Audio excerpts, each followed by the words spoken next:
Blossom Petals channel. Hi viewers, welcome to Blossom Petals channel. இன்னைக்கு நம்ம என்ன பார்க்க போறோம்னா கமெண்ட்ல ஒருத்தங்க கேட்டிருந்தீங்க குழந்தைங்களுக்கு டயப்பர் யூஸ் பண்ணலாமா அந்த மாதிரி சொல்லிட்டு ஒரு क्वेश्चन கேட்டிருக்கீங்க. என்கிட்ட கேட்டிங்கன்னா நான் யூஸ் பண்ணாதீங்கன்னு தான் சொல்லுவேன்.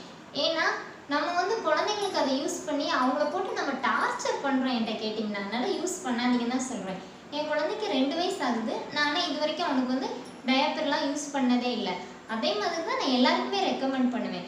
இப்போ டயப்பர் யூஸ் பண்ணுறவங்க கிட்டலாம் போய் நீங்கள் ஏன் இந்த மாதிரி யூஸ் பண்ணுறீங்க அந்த மாதிரி ஒரு கொஸ்டின் கேட்டோன்னா அவங்க சொல்கிற ரீசன் ஒவ்வொருத்தங்களும் ஒவ்வொரு மாதிரியாக சொல்கிறீங்க. ஃபஸ்ட்டு என்ன காரணம் சொல்கிறீங்கன்னா என் குழந்தை நைட்டு தூங்க மாட்டேங்கிறான், பெட்டில் யூரின் போயிட்டானா உடனே எந்திரிச்சு அழுகிறான், அப்புறம் மாற்றிட்டு தூங்க வைக்கிறதுக்குள்ளே தூக்கமாக போயிடுது, தூங்க மாட்டேங்கிறான் அந்த மாதிரி சொல்கிறீங்க. சில பேர் என்ன சொல்கிறீங்கன்னா ஒரு ஃபங்க்ஷன் போகும்போது யூரின் போயிடுவாங்க, மோஷன் போயிடுவாங்க, அப்போ நம்ம போய் மாற்றிட்டு இருக்கணும், அதுக்காக நாங்கள் யூஸ் பண்ணுறோம் அப்படிங்கிறீங்க. இன்னும் சில பேர் ஒரு ஸ்டெப் மேலே போய் என்ன சொல்கிறீங்கன்னா நாங்கள் யூஸ் பண்ணினாலும் 4 மணி நேரத்துக்கு ஒரு வாட்டி மாற்றிக்கிறோம், 2 மணி நேரத்துக்கு ஒரு வாட்டி மாற்றிடுதோம், இல்லாட்டி நாங்கள் அதை போடும்போதே நல்லா வெந்நீர் வச்சு இல்லை ஹாட் வாட்டர் வச்சு நல்லா கழுவிட்டு அப்புறமா எண்ணெயோ இல்லைன்னா வேஸ்லின் அந்த மாதிரி போட்டு அப்புறமா நாங்கள் போடுறோம் அந்த மாதிரி சொல்கிறீங்க. உங்களை பார்த்து நான் ஒரு கொஸ்டின் கேட்குறேன். நம்மளை வளர்க்கும் போது நம்ம பேரண்ட்ஸ் நமக்கு இந்த மாதிரி போட்டாங்களா? இல்லைல்ல. அப்போ ஏன் நம்ம மட்டும் அதே மாதிரி போடுறோம்? இப்போ பார்த்தீங்கன்னா இந்த டயப்பர் யூஸ் பண்ணுறவங்க எல்லாருமே ஃபாரினர்ஸ்க்கு அது கண்டிப்பாக அவங்க யூஸ் பண்ணிட்டு இருக்காங்க. ஏன்னா அவங்களோட கிளைமேட் அந்த மாதிரி ரொம்ப குளிராக இருக்கும், அடிக்கடி யூரின் போய்கிட்டே இருப்பாங்க. அந்த சிச்சுவேஷனுக்கு அவங்க யூஸ் பண்ணிக்கிறாங்க. அதே கிளைமேட் நம்ம இடத்துல இருக்குதா அப்படின்னு பார்த்தோன்னா ஒரு பெரிய கொஸ்டின் மார்க் தான். ஏன் நம்ம அதை யூஸ் பண்ணுறோம்? இப்போ சில குழந்தைங்களாம் பார்த்தீங்கன்னா கொடுமையாக இருக்குது. ஒரு 5 வயசுக்கு மேலே இருக்கிறாங்க, அவங்களுக்கு நம்ம பேண்டிஸ்லாம் போட்டு விடும்போது பார்த்தீங்கன்னா அந்த இடம் ஃபுல்லாகவே கருப்பாக இருக்குது. ஏன்னு கேட்டிங்கன்னா ஏன்னு காரணம் கேட்டேன்னா அவங்க என்ன சொல்கிறாங்கன்னா இந்த மாதிரி அவங்க டயப்பர் யூஸ் பண்ணியிருக்காங்க அதனால அப்படி இருக்குது. இன்னும் பார்த்தீங்கன்னா சின்ன குழந்தைங்களுக்கு அவங்களோட ஸ்கின் எல்லாமே ரொம்ப சாஃப்டாக இருக்கும். இதெல்லாம் போட்டு போட்டு ரொம்ப ரேஷஸ் மாதிரி நிறைய குட்டி குட்டி குட்டி குட்டி பருவ மாதிரி இந்த மாதிரிலாம் நிறைய குழந்தைங்களுக்கு ஒரு இது வருது. அதுக்கப்புறமா அதுக்கு ஒரு ட்ரீட்மெண்ட் எடுத்து இதெல்லாம் நமக்கு தேவையா அப்படின்னு சொல்லி பார்த்தா அது எப்படி சொல்கிறதுனே தெரியல. யூஸ் பண்ணுறீங்க ஈஸியாக நம்ம போட்டு விட்டுருந்தோம். இப்போ நான் என்ன சொல்கிறேன்னா குழந்தை தூங்குது, இடையில எந்திரிச்சு அழுறாங்க, அதுக்காக போடுறோம் அப்படின்னு நம்ம சொல்கிறோம். ஆனால் அந்த குழந்தை நம்ம இப்போ நைட்டு தூங்க வச்சோன்னா குறைஞ்சது குழந்தைங்க 7 மணி நேரம் 6 மணி நேரம் தூங்குவாங்க ஒரு நாளைக்கு. அப்போ அந்த டைம் ஃபுல்லாகவே நீங்கள் போட்டு வச்சிங்கன்னா அதில் குழந்தைங்க யூரின் போவாங்க, சில பிள்ளைங்க மோஷன் போயிடுவாங்க. அப்படியே அந்த மாதிரி சமயத்தில் நீங்கள் என்ன பண்ணுவீங்க? காலையில் தான் நம்ம அதை மாற்றுவோம். அப்போ அது வரைக்கும் அந்த இதுலேயே குழந்தை இருக்கும்போது இன்ஃபெக்ஷன் யாருக்கு ஆகும்? நம்ம குழந்தைக்கு தானே ஆகும். அதனால சளி பிடிக்குது, அப்புறமா அதுக்கு ஒரு ட்ரீட்மெண்ட் எடுக்கிறீங்க. அப்புறமா சில குழந்தைங்களுக்கு அந்த குளிர் சேராமல் காய்ச்சல் வருது, நம்ம அதுக்கு ஒரு ட்ரீட்மெண்ட் எடுக்கிறோம். இதெல்லாம் தேவையா? இப்போ நான் என்ன சொல்கிறேன், இப்போ நீங்கள் போடுறீங்க இந்த மாதிரி ஃபங்க்ஷனுக்குலாம் போகிறோம், அப்போ நம்ம அதுக்கு என்ன பண்ணலாம் அப்படின்னு சொல்லிட்டு சொல்யூஷன் கேட்டிங்கன்னா என் பையனுக்கு நான் என்ன செஞ்சேனோ அதை நான் உங்ககிட்ட ஷேர் பண்ணிக்கிறேன். இப்போ என்னன்னு சொல்லலாம்னா அதுவும் இல்லாமல் பார்த்தீங்கன்னா சில குழந்தைங்களாம் ஒரு 6 வயசு 7 வயசு ரொம்ப பெரிய பிள்ளைங்க இருப்பாங்க, ஆனால் நைட்டு பார்த்தீங்கன்னா பெட்லேயே யூரின் போயிடுவாங்க.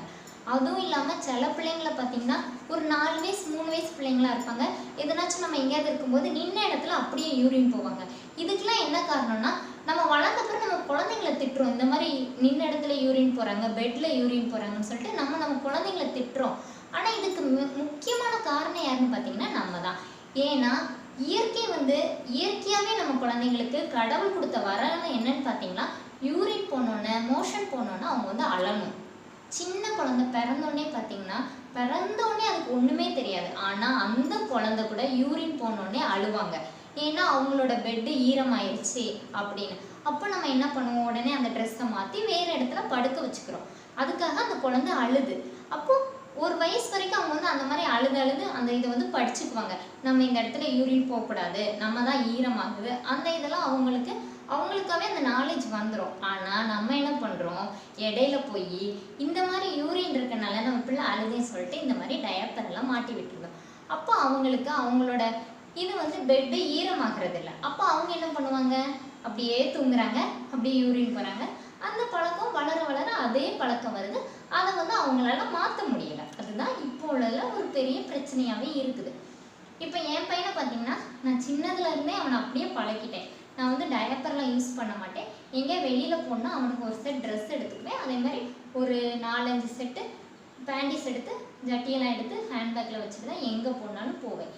ஏன்னா அந்த மாதிரி ஒரு இடத்துல யூரின் போயிட்டான்னா நான் வந்து கலட்டி அதை வந்து தனியாக வச்சுட்டு வேறு ட்ரெஸ் வந்து அவனுக்கு மாற்றி விட்டுக்குவேன். இதனால நமக்கு என்ன அசிங்கம்? அது வந்து நம்ம குழந்தைய நம்ம பாதுகாக்கிறோம். இந்த மாதிரி மாற்றி இன்ஃபெக்ஷன் ஆகி அதனால அந்த குழந்தைக்கு ஒரு நோய் வராதை நம்ம வந்து தடுக்கிறோம். நான் வந்து என் பையனுக்கு என்ன செஞ்சேன்னா, ஒரு 6 மாதத்துக்கு அப்புறம் எங்கேயா வெளியில் கூப்பிட்டு போனேன். ஏன்னா அது வரைக்கும் வீட்டிலே தான், எங்கேயுமே கூப்பிட்டு போகல, வீட்டில் தான் இருப்பான். அப்போ வீட்டில் வந்து யூரின் போனால் நான் வந்து எங்கள் அம்மா வந்து முன்னாடியே இந்த துணி கட்டுவாங்கள்ல பழைய காலத்தில், அந்த மாதிரி தான் எல்லாருக்குமே கட்டி விடுவாங்க. அதனால எங்கள் அம்மா அந்த மாதிரி ட்ரெஸ் எல்லாம் வச்சுருந்தாங்க, அதுதான் யூஸ் பண்ணிகிட்டே இருந்தோம். அப்புறமா வெளியில் போகும்போது நான் வந்து ஜட்டியெல்லாம் எடுத்துகிட்டு போயிடுவேன் என் கூடவே. எங்கேயா யூரின் போனான்னா அங்கேயே மாற்றிக்குவோம்.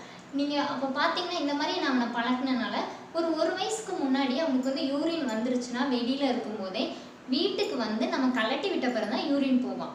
அதுக்கப்புறமா கொஞ்சம் வளர வளர என்ன ஆகும்னா அது பழக்கம் குழந்தைங்களுக்கு வந்துடும். இப்போ அவனுக்கு 2 வயசு ஆயிடுச்சு. இப்போ என்ன பண்ணுவான்னா யூரின் வந்துச்சுன்னா அம்மா சீச்சி சீச்சி அப்படி சொல்லுவான். நம்ம வந்து ஒவ்வொரு கோடு வேர்டு சொல்லி கொடுக்கணும். ஒவ்வொருத்தங்களும் ஒவ்வொரு மாதிரி சொல்லி கொடுப்பீங்க. சிலவங்க சூச்சு அப்படி சொல்லுவாங்க. அந்த மாதிரி நமக்கு வந்து என்னென்ன தெரியுமோ அந்தந்த வார்த்தையை வந்து குழந்தைங்களுக்கு சொல்லி கொடுக்கணும். உனக்கு சீச்சி வருதாமா அப்படின்னு சொல்லி கேட்டாலே அவன் வந்து சொல்லிடுவான் வருது வரலன்னு. அதே மாதிரி மோஷன் வருதுன்னா இந்த மாதிரி கையை மடக்கிட்டு இந்த மாதிரி காட்டுவான். சில குழந்தைங்க வந்து ஃபேஸ்லேயே வேறு மாதிரி ரியாக்ஷன்லாம் காட்டுவாங்க. அதெல்லாம் பார்த்து நம்ம வந்து புரிஞ்சுக்கணும், நம்ம குழந்தைக்கு வந்து பாத்ரூம் வருது, அப்போ நம்ம தூக்கி இந்த மாதிரி கீழே தனியாக விட்டோம்னா இருந்துருவாங்க. அந்த மாதிரிலாம் நமக்கு தெரியணும். இப்போ நீங்கள் எங்கேயா வெளியில் போகும்போது குழந்தைக்கு மோஷன் வந்துன்னா என்ன பிரச்சனை, வெளியில் விட்டு தண்ணி ஒரு பாட்டில் வச்சு கழுவி மாற்றி கூட்டு போயிருங்க, அவ்வளோதான். இன்னும் சின்ன குழந்தைங்க தானே, அவங்களாம் எங்கே இருக்கிறாங்கன்னா யாரும் சத்தம் போடுறதில்ல. இந்த மாதிரி போட்டு நம்ம ஏன் அவங்கள போட்டு கஷ்டப்படுத்தணும்? ஏன்னா நம்ம வந்து ஒரு அளவுக்கு குழந்தைங்கள பழகிட்டோம்னா அவங்க வந்து நமக்கு ஏற்றபடி வந்துடுவாங்க. இங்கே வந்து நம்ம யூரின் போகக்கூடாது, இங்கே தான் போகணும், இங்கே பண்ணக்கூடாது, அந்த மாதிரி அவங்களுக்கே தெரியும். ஒரு 8 மாதம் 9 மாதம் வரைக்கும் நம்ம இந்த மாதிரி பழகிட்டோம்னா அவங்களுக்கு அதுக்கப்புறம் கற்றுக்குவாங்க. இதை போட்டு நம்ம டயப்பரை மாற்றோம் அதை மாற்றோம் சொல்லி குழந்தைங்க கஷ்டப்படுத்தி இப்போ வந்து பார்த்தீங்கன்னா குழந்தைங்க எந்த குழந்தையா இருந்தாலும் சரி, பெண் குழந்தைங்களா இருந்தாலும் சரி, ஆண் குழந்தைங்களா இருந்தாலும் சரி, இந்த மாதிரி யூஸ் பண்ணுறதுனால என்னென்ன பிரச்சனைகள்லாம் வருது, அதனால என்னென்ன ஆகுது சொல்லிட்டு நிறைய டாக்டர்ஸ் சொல்கிறாங்க. ரிப்போர்ட்டில் வந்து நம்ம படிக்கிறோம். அதனால குழந்தைங்களுக்கு என்னென்ன பின்விளைவுகள் வருது எல்லாமே நமக்கு தெரியுது. தெரிஞ்சு நம்ம ஏன் அதை வந்து யூஸ் பண்ணணும் அப்படின்னு ஒரு கொஸ்டினை நீங்களே உங்களுக்குள்ளே கேட்டுக்கோங்க. ஓகே வீவர்ஸ், அடுத்த ஒரு சூப்பரான டிப்ஸோட உங்களை வந்து மீட் பண்ணுறேன். உங்களுக்கு எதனாச்சும் இந்த மாதிரி டிப்ஸுக்கு விளக்கம் வேணும்னு சொல்லி நினச்சிங்கன்னா கமெண்ட்டில் வந்து மறக்காமல் கேளுங்க. Thank you viewers.